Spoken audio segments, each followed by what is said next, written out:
المستقيم إن الله لا يغير ما بقوم حتى يغيروا ما بأنفسهم صدق الله العظيم إن الله وملائكته يصلون على النبي يا أيها الذين آمنوا صلوا عليه وسلموا تسليما اللهم صل على سيدنا مولانا محمد وعلى آل سيدنا وسلم۔ اللہ تعالیٰ کی حمد و ثنا اور اللہ کے محبوب کی بارگاہ میں حقیقی درود و سلام کے بعد آج کی یہ پروقار اور مسرتوں والی تقریب محترم جہانگیر مغل صاحب کے اس ڈیرہ پر خالصتاً اللہ کی رضا کے لیے ہمارا اجتماع ہے۔ اللہ تعالیٰ کی بارگاہ میں دعا ہے کہ اللہ تعالیٰ ہمیں اس کے اندر استقامت اور اخلاص نصیب فرمائے۔ آمین۔ قرآن کریم کی ایک آیہ کریمہ میں نے پڑھی، اللہ تعالیٰ فرماتا ہے کہ اس وقت تک میں کسی قوم کی حالت نہیں بدلتا جس وقت تک وہ خود کوشش نہیں کرتے۔ یہ اللہ تعالیٰ نے ہمیں واضح اعلان ارشاد فرما دیا ہے۔ قبلہ پیر صاحب نے جو بات فرمائی کہ امت تفرقوں میں تقسیم ہو گئی، حقیقت حال یہی ہے کہ آج تک ہم پستے رہے اسی وجہ سے کہ ہم لوگوں کی کوتاہیاں کمیاں تھیں کہ ہم لوگ کچھ اختلافات کی بنیاد پر ایک دوسرے کو مسلمان سمجھنا بھی گوارا نہیں کرتے تھے، اور اس کا نقصان آپ دیکھ لیں، افغانستان سے لے کر کشمیر تک، کشمیر سے لے کر یمن، یمن سے برما، میرے خیال میں کوئی جگہ ایسی نہیں بچی ہے کہ جہاں پر مسلمانوں پر ظلم نہ ہوتا ہو۔ تو اللہ تعالیٰ نے ہر دور کے اندر یہ اعزاز بخشا ہے نبی کے غلاموں کو کہ وہ جو نبی کے علماء وارث ہیں انہوں نے علم جو حق کا ہے اسے بلند کیا ہے۔ اور اس دور میں حضرت علامہ خادم حسین رضوی رحمۃ اللہ تعالی آپ نے عقیدہ ختم نبوت پر پہرا دیا، عقیدہ ختم نبوت پر ڈیوٹی دی، اور بغیر کسی مسلک کی تفریق کے، اور پھر کائنات والوں نے یہ دیکھا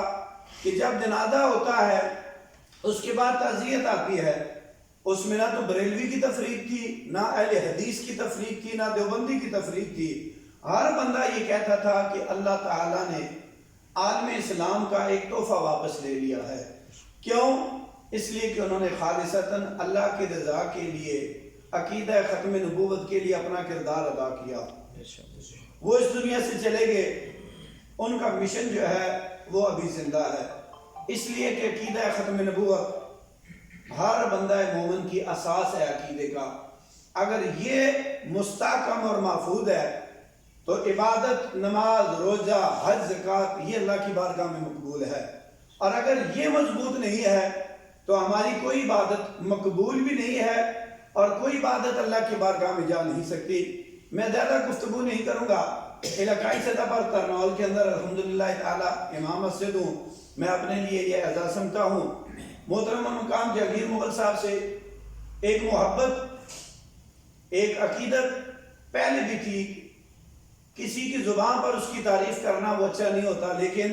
جس نیک مقصد کے لیے انہوں نے قدم بڑھایا، ضرور یہ میں کہنا چاہوں گا، آپ کا ذکر خیر،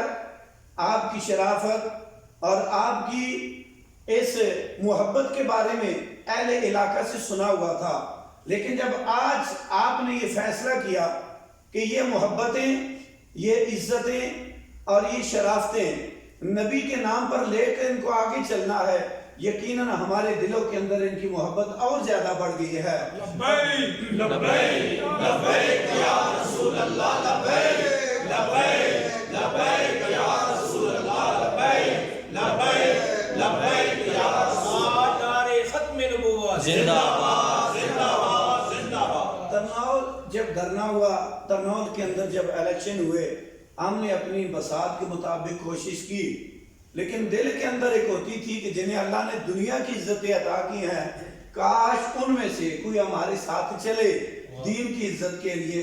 آج میرا دل بڑا خوش ہے کہ یہ اس علاقہ کے اندر اللہ نے یہ عزت ہمارے محترم کو عطا فرمائی ہے کہ دنیا کی عزتوں کے ساتھ اللہ کے نبی کی عزت کے لیے انہوں نے قدم بڑھایا ہے، اور انشاءاللہ العزیز خالصتاً اللہ کی رضا کے لیے ہم ان کے قدم بہ قدم چلیں گے، اور اللہ سے یہ دعا کرتے ہیں کہ اللہ تعالیٰ عقیدہ ختم نبوت کی پیراداری کے لیے ہمیں استقامت عطا فرمائے، ہمیں اخلاص عطا فرمائے، اور حضور امیر المجاہدین جو فرمایا کرتے تھے کہ مالک جڑے نو کنڈ نہیں لگن دے،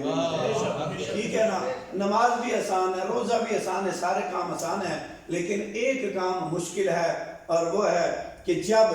دین پر مشکل وقت آئے کھڑا ہو جانا۔ اور یہ جو کام ہے یہ حضرت امام حسین رضی اللہ تعالیٰ عنہ نے بتایا تھا اپنا کنبہ قبیلہ لٹا کے، کہ